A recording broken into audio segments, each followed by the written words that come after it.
Hello guys and welcome back our YouTube channel virtual library. तो आपको पता होगा पिछले वाली वीडियो में हमने डिस्कस किया था कि सेंट्रल हाईलैंड्स और पेनिनसुलर प्लेट्यू किसको बोलते हैं, कैसे फॉर्म हो गए। और अब इस वाली वीडियो में हम जनरल फीचर्स डिस्कस करेंगे about the central highlands and the peninsular plateau. तो आज का जो टॉपिक रहने वाला है वो हमारा पर्टिकुलर रहेगा सेंट्रल हाईलैंड्स पे, और कल वाले लेक्चर में हम डिस्कस करेंगे पेनिनसुलर प्लेट्यू, जिसमें से कि हमारे वेस्टर्न घाट्स आते हैं, ईस्टर्न घाट्स आते हैं। ये सब हम कल अच्छे से डिस्कस करेंगे। अभी हम ऊपर वाला पार्ट डिस्कस करते हैं जिसका नाम है सेंट्रल हाईलैंड्स। ओके, तो अभी I want to make you familiar with the names. जो नाम हमारे सेंट्रल हाईलैंड्स में पढ़ते हैं, कौन सी माउंटेन रेंजेस पड़ती है, कौन से रिवर्स फ्लो होते हैं, ये सब चीज़ों से मैं आपको ये थोड़ा सा आउटलाइन में दिखाऊंगा कि कौन कौन सी चीज़ें कहाँ से पढ़ती है। और उसके बाद हम वन बाय वन सबको डिस्कस करेंगे, अच्छे से सब पढ़ेंगे, ठीक है। मेरा मानना ये है कि अगर किसी चीज़ के बारे में हम जितने फैक्ट्स जानेंगे, जितने फैक्ट्स हमें किसी चीज़ के बारे में पता होंगे, उतना ही वो ज़्यादा क्लियरली हमारे दिमाग में छप जाता है, उतना ही ज़्यादा अच्छे तरीके से चीज़ें याद रहती है। तो अभी मैं ये सब स्टार्ट करना चाहूँगा एक रिवर से जिसका नाम है नर्मदा, ठीक है। नर्मदा रिवर मैंने यहाँ से ब्लू मार्किंग करके शायद आपको देख रही होगी। तो यहाँ से ब्लू मार्किंग करके जो मैंने रिवर बनाई है ये है नर्मदा रिवर, ठीक है। तो नर्मदा रिवर के बारे में एक फैक्ट ये है कि देखो, अगर मैंने आपको पिछले वीडियोस अगर आपने देखे होंगे मेरे, तो आपको पता होगा कि मैंने आपको बताया था कि इंडिया का स्लोप थोड़ा सा ईस्टर्न है। ईस्टर्न मतलब कि इंडिया थोड़ा सा टिल्ट है।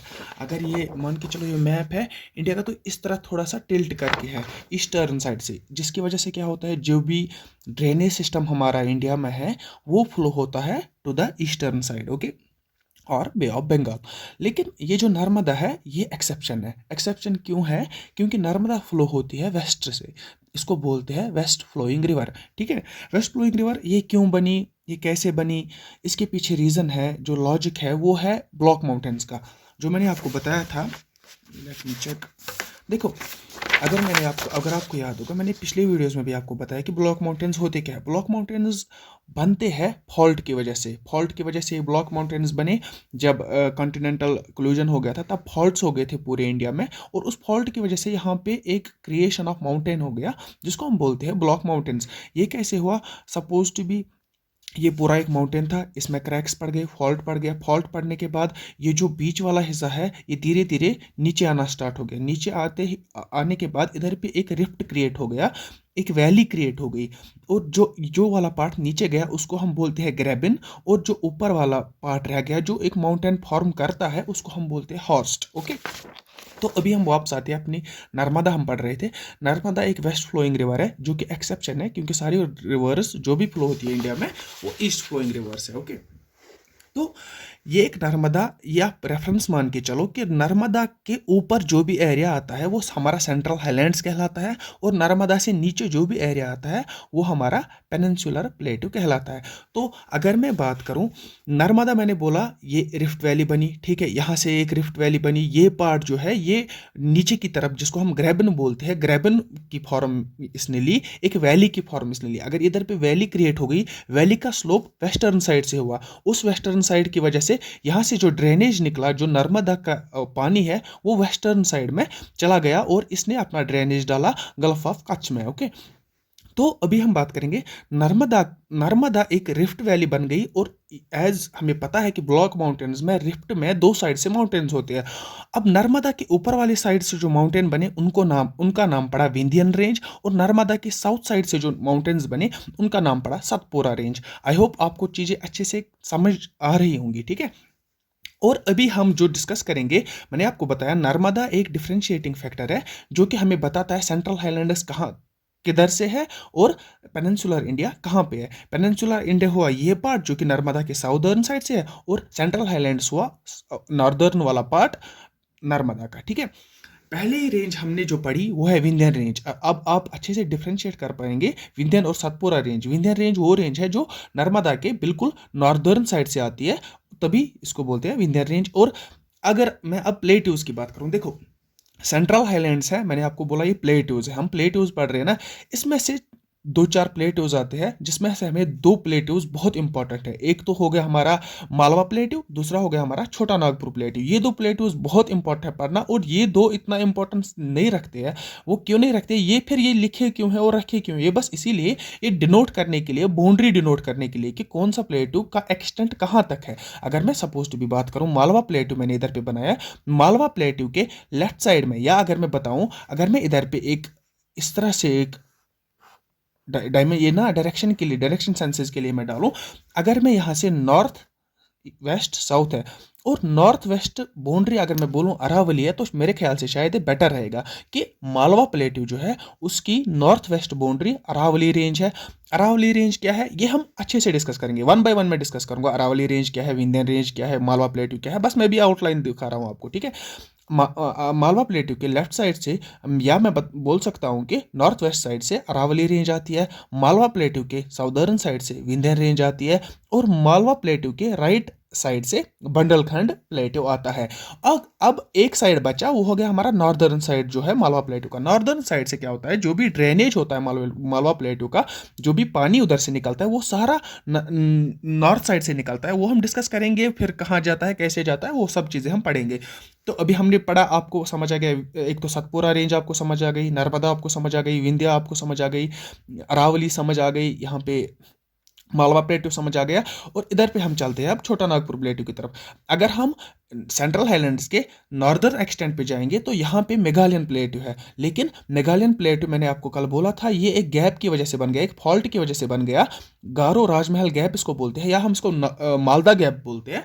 वो भी मैं पूरा डिस्कस करूंगा अभी। अगर हम इस एक्सटेंट पे जाएंगे, तो यहाँ झारखंड वाले हिस्से में जाएंगे, तो इधर पे हमें मिलता है छोटा नागपुर प्लेट्यू। हम वन बाय वन हम अब सबको डिस्कस करेंगे, ठीक है। तो पहला जो हम पढ़ेंगे वो है मालवा प्लेट्यू, ठीक है। देखो, मालवा प्लेट्यू को का जो आपको पढ़ाना था, वो मैंने आपको इसी तरह बोल दिया। अब इधर लिख के है, कोई नोट्स बनाना चाहता है तो इजीली बना सकता है कि इधर से अरावली रेंज है, नॉर्थ वेस्टर्न साइड से, साउदर्न साइड से इसकी विंध्यन रेंज है, और ईस्टर्न साइड से इसको कवर करता है बंडलखंड प्लेट्यू। अब रही बात नॉर्दर्न साइड की, नॉर्दर्न साइड से क्या होता है, जो भी ड्रेनेज सिस्टम निकलता है, वो निकलता है in the form of rivers like Chambal, Sindh, Betwa और केन। अगर आपने रिवर सिस्टम पढ़ा होगा, या अगर आपने नहीं पढ़ा है, फिर भी आप याद रखो कि ये जो चंबल, सिंध, बेटवा और केन, ये one of the most important rivers है। क्यों इंपॉर्टेंट रिवर्स है, क्योंकि ये आगे जाके यमुना की ट्रिब्यूटरी है। ये सारी यमुना की 5 ट्रिब्यूटरी है, चंबल, सिंध, बेटवा, केन, और एक ट्रिब्यूटरी है, अभी याद नहीं आ रहा मुझे नाम, लेकिन ये 4 बनाती है यमुना को। और यमुना खुद एक ट्रिब्यूटरी है गंगा की। और अगर आपको पता होगा, गंगा की ये राइट बैंक ट्रिब्यूटरी है। वहां आपको रिवर सिस्टम से एग्जाम में पूछा जाता है कि right which of the following is not a right bank और is a right bank tributary. तो आपको पता होना चाहिए ये ट्रिब्यूटरीज यमुना की है, लेकिन आफ्टर ऑल लास्ट में ये जो चारों हैं यमुना मिलके ये ट्रिब्यूटरी बनती है गंगा की, ठीक है। तो ये था हमारा मालवा प्लेट्यू। मालवा प्लेट्यू हमारा हो गया, जो कि सेंट्रल हाईलैंड्स में हमें पहला पॉइंट पढ़ना था, मालवा प्लेट्यू, ये आपको समझ आ गया होगा। इसके बाद मैंने आपको बोला बंडलखंड प्लेट्यू, ये बाउंड्री आती है ईस्टर्न बाउंड्री मालवा प्लेट्यू की, ज़्यादा कुछ याद नहीं रखना है इसमें। तो ये 2 हो गई। उसके बाद बखिलखंड प्लेट्यू, ये 2 प्लेट्यूज याद रखने जरूरी नहीं है, बस ये बाउंड्री डिनोट करने के लिए जरूरी है। बंडलखंड प्लेट्यू किसमें था, अभी हम पढ़ेंगे छोटा नागपुर प्लेट्यू, ठीक है।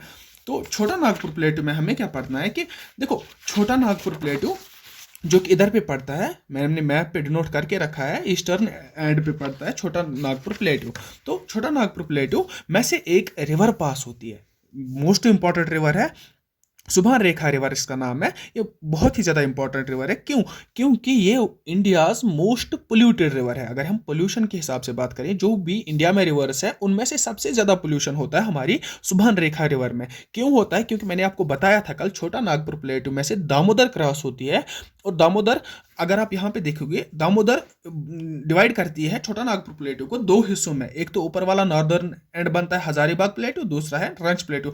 ये नाम याद रखने की जरूरत नहीं है, बस आप इतना याद रखिए, एक दामोदर रिवर निकलती है छोटा नागपुर प्लेट्यू से, और दूसरा निकलती है सुबह रेखा रिवर, ठीक है। सुबह रेखा को मोस्ट पोल्यूटेड क्यों बोला जाता है? वो इस वजह से है कि मैंने आपको कल बताया कि छोटा नागपुर प्लेट्यू को मिनरल बेल्ट ऑफ इंडिया कहा जाता है, क्योंकि अगर छोटा नागपुर प्लेट्यू हम देखेंगे तो इसमें बहुत ज़्यादा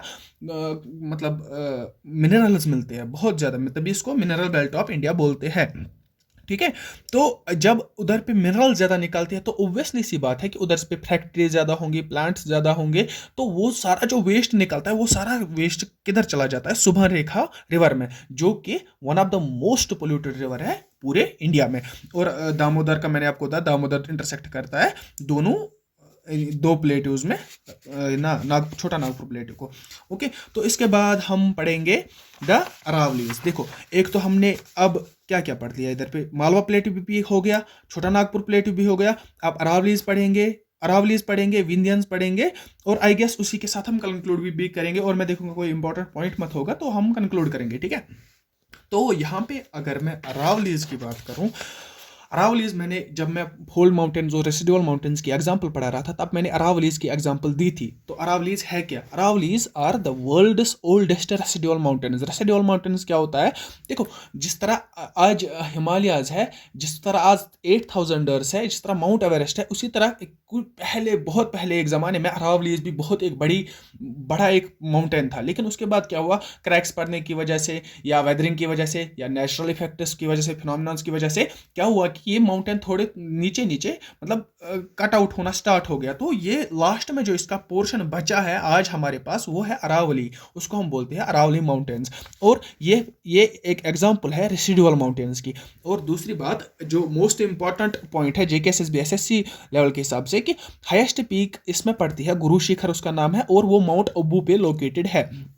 तीसरा पॉइंट हमारा है Mahi and Luni originates from Aravallis. देखो, माही एंड लूनी दो रिवर्स है जो कि ऑरिजिनेट होते हैं अरावली से। अब ये इंपॉर्टेंट क्यों है? क्योंकि ये जो चौथा पॉइंट है ये बहुत इंपॉर्टेंट है, कि ये बहुत बार पूछा गया है कि माही कट्स ट्रॉपिक ऑफ कैंसर। तो ट्रॉपिक ऑफ कैंसर आपको पता होगा ये कौन सा, ये हम अगर अभी मैंने स्टार्ट नहीं किया पॉलिटिकल सीरीज तो उधर मैं आपको पढ़ाऊंगा। 23.5 डिग्री पे हमारे पड़ती है ट्रॉपिक ऑफ कैंसर।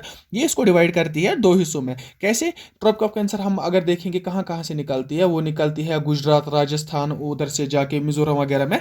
तो पूरा ना इंडिया को इस तरह से बाइसेक्ट करती है। लेकिन ये जो माही है, देखो अगर मैं इधर पे बनाऊं ट्रॉपिक ऑफ कैंसर, माही इस तरह से ऑरिजिनेट होती है और इस तरह से वापस आ जाती है। तभी ये एक जगह पे इंटरसेक्शन हुआ, ये दूसरी जगह पे इंटरसेक्शन हुआ, तभी हम बोलते हैं माही वो रिवर है जो कि अरावली रेंज से निकलती है, जो कि ट्रॉपिक ऑफ कैंसर को 2 बार क्रॉस करती है। और इधर पे अगर हम बात करेंगे विंध्यन रेंज की, तो मैंने आपको बताया था कि नर्मदा जब एक रिफ्ट वैली में से फ्लो होती है तो वो दो ब्लॉक माउंटेन्स बनाती है। एक का नाम पड़ता है विंध्यन रेंज, दूसरे का नाम पड़ता है सतपुरा रेंज। तो अब हम नर्मदा के नॉर्दर्न साइड से जो माउंटेन्स आते हैं उनको बोलते हैं विंध्यन रेंज, उनके बारे में पढ़ेंगे। ये तो पहला पॉइंट है कि ये ब्लॉक माउंटेन्स है, ये हमें पता चल गया कि ये ब्लॉक माउंटेन्स है, lies in the north of Narmada, ये भी पता चल गया है। लेकिन ये पॉइंट याद रखना है क्योंकि ये आज तक जेकेएसएसबी ने नहीं पूछा है। बाकी तो पूछा, हाईएस्ट पीक सतपुरा की भी पूछी गई है, अरावली की भी पूछी गई है, लेकिन विंध्यंस मैंने कहीं पे नहीं देखा है। मेरे ख्याल से इस बार वो दे सकते हैं, ये पॉइंट हो सकता है कि गुडविल पीक, और इसको बोलते हैं सद्भावना शिखर पीक, ये हाईएस्ट पीक है विंध्यन रेंज की, ठीक है। तो विंध्यन रेंज में इससे ज्यादा कुछ नहीं पढ़ना है। इसके बाद हम सीधा मूव करेंगे सतपुरा रेंज पे। सतपुरा रेंज क्या है? अब तो विंध्यन रेंज, सतपुरा रेंज, अगर मैं इधर पे भी आपको दिखाऊंगा, देखो ये हो गई हमारी विंध्यन रेंज, ये हो गई हमारी सतपुरा रेंज, बीच में से फ्लो करती है नर्मदा, वेस्ट फ्लोइंग रिवर है। तो सतपुरा रेंज क्या है? साउथ ऑफ नर्मदा, हाँ नर्मदा ही, हम तो नर्मदा ही पे सब बता रहे हैं ना। यहाँ पे नर्मदा के नॉर्थ में विंध्यन रेंज है, नर्मदा के साउथ में सतपुरा रेंज है, यहीं पे south of Satpura range part of Deccan plateau, ये पार्ट ऑफ डेक्कन प्लेट्यू ही है। आई एम सॉरी, ये पार्ट ऑफ डेक्कन प्लेट्यू, मतलब नीचे वाला प्लेट्यू, जो पेनिनसुलर प्लेट्यू का 2 हिस्से किए थे हमने, एक तो था सेंट्रल हाईलैंड्स, दूसरा था डेक्कन प्लेट्यू। ये डेक्कन प्लेट्यू का पार्ट बनता है, जो कि मैंने बोला था नर्मदा एक डिवाइडिंग फैक्टर है, जिसे हम पता कर सकते हैं कि हमारा सेंट्रल हाईलैंड्स कहाँ से आता है और हमारा डेक्कन प्लेट्यू कहाँ से आता है। तो सतपुरा जो कि साउदर्न साइड से है नर्मदा रिवर के, तो वो अपर बाउंड्री बनाती है हमारी डेक्कन प्लेट्यू की। South of Narmada, part of Deccan plateau surrounded by Narmada and Tapi. देखो अब क्या होता है, यहाँ पे एक रिफ्ट मैंने इधर पे बताया था आपको, यहाँ पे एक रिफ्ट बनता है बीच में जहाँ से नर्मदा फ्लो करती है। अगर आप यहाँ पे देखोगे, यहाँ पे और एक रिफ्ट बनता है, यहाँ पे और एक रिफ्ट बनता है, और एक क्रैक पड़ने की वजह से एक फॉल्ट बनता है, उस फॉल्ट में से तापी फ्लो होती है, ठीक है। तो वहीं पे इधर पे मैंने बताया है surrounded by Narmada and Tapi. Narmada northern side अगर मैं देखूं, अगर मैं यहाँ से ये नर्मदा है, ये नर्मदा रिवर है, ये विंध्यन रेंज है, ये सतपुरा रेंज है। अगर मैं इसके नीचे जाऊं, सतपुरा के नीचे में अगर जाऊं, तो वहां से ये तापी है, ये नर्मदा है। तो मैं बोल सकता हूं कि अगर ये सतपुरा रेंज है, सतपुरा रेंज के नॉर्दर्न साइड से नर्मदा है और सतपुरा रेंज के साउदर्न साइड से तापी रिवर है। ठीक है। अब सतपुरा रेंज है ना, ये डिसकंटिन्यूअस रेंज है, इसको कुछ पार्ट्स में डिवाइड किया हुआ है। अब वो पार्ट्स भी क्यों पढ़ने हैं, वो भी कुछ इंपॉर्टेंस रखते हैं, यहाँ नहीं तो और कहीं पे रखते हैं, तभी हमको ये नाम जरूरी याद रखने हैं। अगर मैं वेस्ट से ईस्टर्न साइड से जाऊं, अगर ये सतपुरा रेंज है, अगर मैं यहाँ, ये वेस्टर्न साइड है, ये ईस्टर्न साइड है, अगर मैं वेस्ट से ईस्ट जाऊं तो पहले जो हमारे हिल्स आते हैं ये कुछ इस तरह से, जिस तरह मैंने रेंज दिखाई इसी तरह सतपुरा रेंज है। जो पहले जो हिल्स आते हैं हमारे, उनको बोलते हैं राजपीपला हिल्स, दूसरे जो आते हैं हमारे उनको बोलते हैं माहेदो हिल्स, और तीसरे हमारे उनको बोलते हैं माइकल हिल्स। अब ये इंपॉर्टेंस क्यों रखती है, क्योंकि एग्जाम में पूछा जाता है कि वेस्टर्न ईस्टर्न डिवीजन बताइए सतपुरा रेंज का कौन कौन से हिल्स आते हैं। इधर ये इरेगुलर होते हैं, पहले माइकल होगा, फिर माइदा होगा, फिर जिस तरह भी वो ऑप्शन रखेंगे, लेकिन आपको याद रखना है कि पहले वेस्टर्न साइड से राजपीपला आता है, उसके बाद माहिदो हिल्स आता है, उसके बाद माइकल हिल्स आता है। और ये बहुत इंपॉर्टेंट पॉइंट है कि धूपग्रह हाईएस्ट पीक है सतपुरा रेंज की। सतपुरा रेंज में अगर हम हाईएस्ट पीक देखेंगे वो है धूपग्रह पीक। और ब्लॉक माउंटेन्स, ये मैंने आपको पढ़ाया ब्लॉक माउंटेन्स क्या होता है, तो लेट मी चेक कि मुझे और कुछ तो नहीं पढ़ाना है। और हमारा अब लास्ट टॉपिक इधर पे रहेगा जो है कि मेघालय प्लेट्यू। देखो मैंने आपको पहले ही बताया कि अगर हम इधर पे देखेंगे, ये नर्मदा है, विंध्या, अरावली, यहाँ पे थार डेजर्ट है, यहाँ पे हमारा मालवा प्लेट्यू है, यहाँ पे बंडलखंड, यहाँ पे बुगेलखंड यहाँ पे जी है, बुगेलखंड है, BAG बघेलखंड प्लेट्यू, और यहाँ से हमारा छोटा नागपुर प्लेट्यू है। देखो लेकिन ये लास्ट में इधर से जाता है जो प्लेट्यू है ना, ये मेघालयन प्लेट्यू एक्चुअल में पेनिनसुलर प्लेट्यू का हिस्सा है। लेकिन ये मालदा गैप जो बनी थी, इधर पे एक फॉल्ट आया था, मालदा गैप बनी थी, उस मालदा गैप की वजह से यहाँ पे मेघालय बना। और मैंने आपको कल बताया कि जो वो मालदा गैप थी, यहाँ पे राजमहल हिल्स है, यहाँ पे राजमहल हिल्स है, यहाँ पे गारो, खासी, जयंता हिल्स है। और ये गारो, खासी, जयंता हिल्स तीनों मेघालय में आते हैं। राजमहल हिल्स यहाँ से बाउंड्री बनाती है, बीच में जो गैप बनती है उसको बोलते हैं मालदा गैप। मालदा गैप को डिपॉजिट से भरा गया था, गंगा ने जो वहाँ से डिपॉजिशंस लाई थी, और कुछ हद तक ब्रह्मपुत्रा ने भी, तो उस गैप को फिल किया गया था, और उसी लोकेशन पे हमारा बन गया इधर पे बांग्लादेश। ठीक है। तो अभी मैं इधर मेघालयन प्लेट्यू की अगर मैं बात करूं, पहला पॉइंट है कि ये पेनिनसुलर प्लेट्यू का हिस्सा है। ये मोस्ट इंपॉर्टेंट पॉइंट है, पूछा गया है, पूछ भी सकते हैं कि मेघालयन प्लेट्यू डेक्कन प्लेट्यू का, यह सेंट्रल हाईलैंड्स का हिस्सा नहीं है। ये इसको हम बोलते हैं पूर्वांचल। ये पूर्वांचल एरिया है ना, ये पूर्वांचल का हिस्सा नहीं है। मेघालयन प्लेट्यू एक्चुअल में पेनिनसुलर का हिस्सा है, जो कि फॉल्ट बनने की वजह से फिर सेपरेट हो गया था कुछ मिलियंस ऑफ ईयर्स पहले। तो अगर हम अभी बात करेंगे, Meghalayan plateau is a part of peninsular India separated by Malda gap. हाँ, ये तो आपको पता चल गया कि राजमहल हिल्स और गारो हिल्स के बीच में जो गैप बन गई, ये शायद मैंने कहीं पे लिखा नहीं है। अगर मैं इधर पे दिखाऊंगा आपको, देखो ये है राजमहल हिल्स, और यहाँ पे है गारो, खासी, जयंता। ये 3 हिल्स मेघालयन रेंज में पड़ते हैं। इधर पे जस्ट मिनट, अगर मैं इधर पे आपको दिखाऊं, ये जो हिल्स है ये राजमहल हिल्स है, कलकत्ता में पड़ते हैं। और यहाँ से गारो हिल्स, खोसी, मिकिर, ये सारे हिल्स इधर पे पड़ते हैं। ठीक है। हाँ, तो अभी हम कहाँ पहुँचे थे, अभी हम डिस्कस कर रहे थे मेघालयन प्लेट्यू। ठीक है। और ये मेरे ख्याल से मोस्ट इंपॉर्टेंट पॉइंट है मेघालयन प्लेट्यू का, क्या कि माइसर में वाई, यहाँ पे वाई है, Mysore Ram, I am sorry, मुझे नहीं पता मैं प्रोनाउंस ठीक कर रहा हूँ कि नहीं, माइसर राम एंड चिरापुंजी, ये 2 जगह ऐसी है जहाँ पे वर्ल्ड में सबसे ज़्यादा बारिश होती है। टू बी मोर एक्यूरेट, ये जो माइसर राम वो जगह है, वो ये नंबर 1 जगह है पूरे वर्ल्ड में जहाँ पे मैक्सिमम बारिश होती है। और मैक्सिमम बारिश क्यों होती है वो हम तो वैसे भी मूनसून्स में पढ़ेंगे, जो आने वाले लेक्चर्स होंगे उनमें मूनसून्स कवर करूंगा, उसमें पढ़ेंगे। लेकिन मैं फिर भी आपको बताना चाहूँगा, जब साउथ ईस्ट मूनसून्स इधर से आते हैं, क्योंकि देखो ये हो गया हमारा साउथ, ये हो गया हमारा ईस्ट, तो इधर से south west, sorry I am sorry, ये वेस्ट, ये साउथ वेस्ट मूनसून जब इधर से आते हैं, आपको पता, अगर आपने कहीं पे पढ़ा होगा, नीचे से ऑस्ट्रेलिया से जो फ्लो करता है, ये साउथ वेस्ट मूनसून एक्चुअली होता क्या है, ये विंड होती है, विंड्स आते हैं, और यहाँ से जब सी के ऊपर से चले जाती है, मॉइस्चर साथ उठाते हैं, तभी ये फिर बारिश कराते हैं, मूनसून तभी बारिश कराते हैं। ये हम पूरा डिस्कस करेंगे उधर पे। लेकिन इधर पे मैं बात बताना चाहूँगा, जब ये साउथ वेस्ट मूनसून इधर की तरफ पहुँचते हैं, यहाँ से डिवाइड होता है, कुछ हिस्से यहाँ से जाते हैं, कुछ इधर से जाते हैं, कुछ इधर से, लेकिन यहाँ से एक एक एक शाख मैं बोलूँगा इधर से जाती है, और जो सीधा इधर पे, यहाँ पे देखो, यहाँ पे एक लोकेशन इस तरह बनती है। इधर पे जब ये रेन बेयरिंग विंड्स आती है, ये मॉइस्चर बेयरिंग विंड्स आती है, ये इधर फंस जाती है, ये इधर फंस जाती है। इधर ही पे हमारा मेघालयन प्लेट्यू है। मेघालयन प्लेट्यू में जब ये फंस जाती है, इधर पे मैसरनम है, चिरापुंजी है, ये जगह इधर पे है, तो इधर पे मैक्सिमम बारिश होती है। अगर मैं इधर की बात करूं, साउथ वेस्ट मानसून जब यहाँ पहाड़ आते हैं, पहाड़ों के साथ टकराते हैं, ये मॉइस्चर अपना ड्रेन आउट करते हैं लीवर्ड साइड से, वो मैं पूरा समझाऊंगा, लेकिन फिर भी मैं इधर पे ये समझाने के लिए मैं आपको इधर पे बता रहा हूँ। ये वो सारा जो पानी उनका होता है वो ड्रेन आउट करते हैं। इधर ही तो वेस्टर्न घाट्स में पहले बारिश होती है, या केरला में इधर पे पहले बारिश होती है, क्योंकि साउथ वेस्ट मानसून की वजह से पहले बारिश जो होती है वो केरला में होती है। लेकिन जब यही साउथ वेस्ट मानसून का एक पार्ट इधर से चला जाता है, वो इधर पहुंचता है इस मालदा गैप में, मालदा गैप में वो स्ट्राइक करता है, जो इधर पे मैंने बताया गारो हिल्स है, खासी हिल्स है, मिकिर हिल्स है, उनके साथ टकराती है। और इसी लोकेशन पे पड़ते हैं हमारे दो जगह जिनका नाम है मैसरनाम एंड चेरापूंजी। इधर पे पड़ने के बाद वो एक बहुत ज़्यादा हद तक बारिश करती है, तभी की वजह, उसी की वजह से ये नंबर 1 प्लेस बन जाती है पूरे वर्ल्ड में जहाँ पे मैक्सिमम अमाउंट ऑफ बारिश होती है।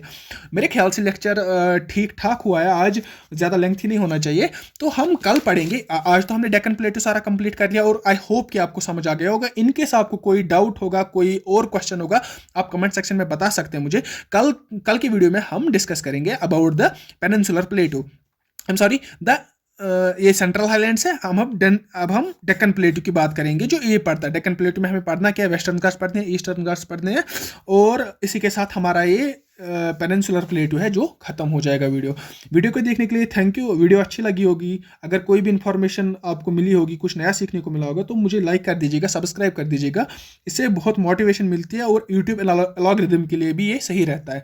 चलो, थैंक यू, गुड बाय।